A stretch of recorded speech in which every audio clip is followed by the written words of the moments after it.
YouTube channel animals कहानी में आप सभी को स्वागत है। प्लीज मेरे चैनल को सब्सक्राइब कीजिए, लाइक कीजिए और शेयर कीजिए। आपका एक शेयर मेरे लिए बहुत ही मायने रखता है। महेश किसी कंपनी में काम करता था। वो नित्य दिन अपने साइकिल से कंपनी में काम करने जाता था और शाम के आता था। उससे उसके पत्नी और बाल बच्चे सब खुश खुशी रहते थे। एक दिन महेश कंपनी में काम करने जा रहा था अपने खाना लेकर। वो जंगल से गुजर रहा था साइकिल पर। लेट हो रहा था, साइकिल जोर से चला के जा रहा था तो रास्ते में उसका टिफिन गिर गया। उसी जंगल में एक पेड़ था। पेड़ के पास, पेड़ के ऊपर दो भूतियां रहती थी, चुड़ैल।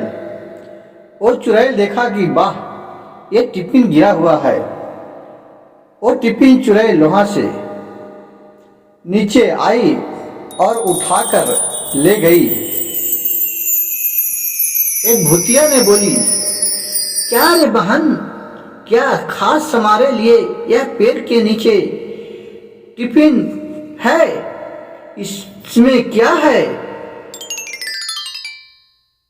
वाह, इसमें तो मछली भात है। की खुशबू तो बहुत ही अच्छी है। मुझे तो मछली भात बहुत अच्छा खाने में लगता है। मैं तो इसी को खाने के लिए मरती थी। और बहन, मैं तो मछली चावल ही खा के मरी थी। बहन, तूने क्या बोल रही है? हाँ बहन, मेरे मैके वालों ने मेरी शादी में पूरा दहेज नहीं दे चुका था तो मेरी सास ने मछली भात बनाकर खिलाई और मुझे जान से मार डाली। बहन, मेरे भी इसी हाल है। मुझे पति बहुत मानती थे और मेरे पति मछली भात बहुत अच्छा बनाते थे। दिन की बात है कि मैं और मेरे पति मछली भात खाने के लिए लड़ गया और मैं पति को मार दिया, जिससे पति का मृत्यु हो गया। और मैं फिर पुलिस पकड़ के ले गया और मुझे फांसी की सजा सुना दिया और मैं फांसी पर चढ़ गया। और फिर दोनों भूतिया मछली खाने लगी।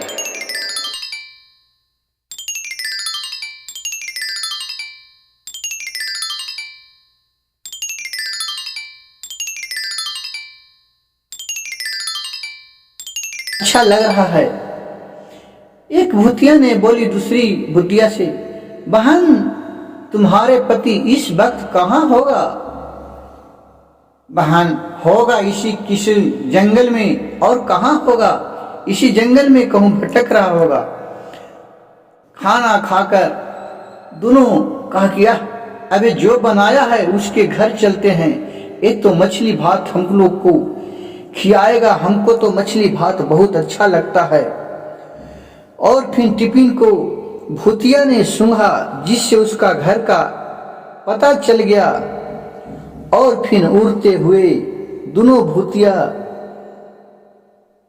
उसके घर के अंदर चला गया।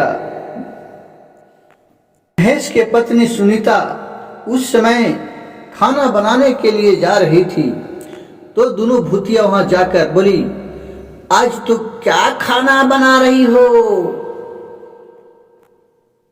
सुनीता ने बोली, माँ जी, मैं आज जा रहा हूँ सब्जी चावल बनाने के लिए।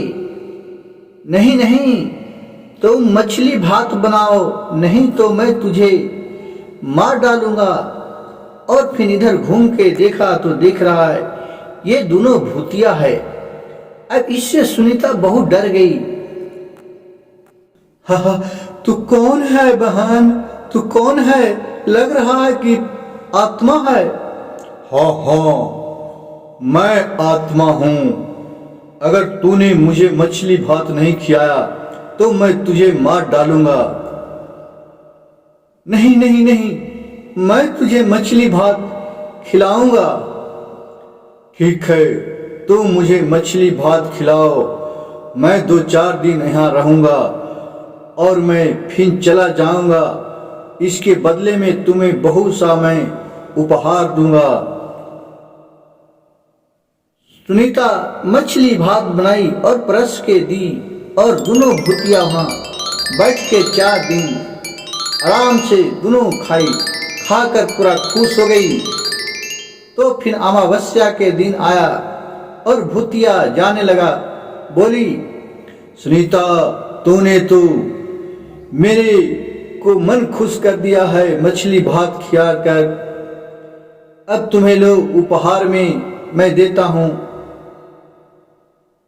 और जादू से एक बक्सा लाया और बक्सा में हीरा सोना पैसा कौड़ी खूब भरा हुआ था और सुनीता को दिया। कहा, लो तुमने जो हमारे लिए आत्मा को शांति दिया उसके लिए ये तुम्हारे जेवर पाती रहो खूब पैसा। और पैसा देकर फिर दोनों अपन आसमान में उड़ा और अपने परलोक पधार गए। इस कहानी से हमें यह शिक्षा मिलता है कि परमात्मा भी आत्मा भी है जो एक इंसान से कम मदद नहीं करता है। वो खुश होता है तो इंसान से ज़्यादा मदद करता है। और मेरे वीडियो अच्छा लगे तो मेरे चैनल को सब्सक्राइब कीजिएगा, लाइक कीजिएगा और शेयर कीजिएगा। और मेरे फेसबुक पेज कहानियों की कहानी को फॉलो कीजिएगा।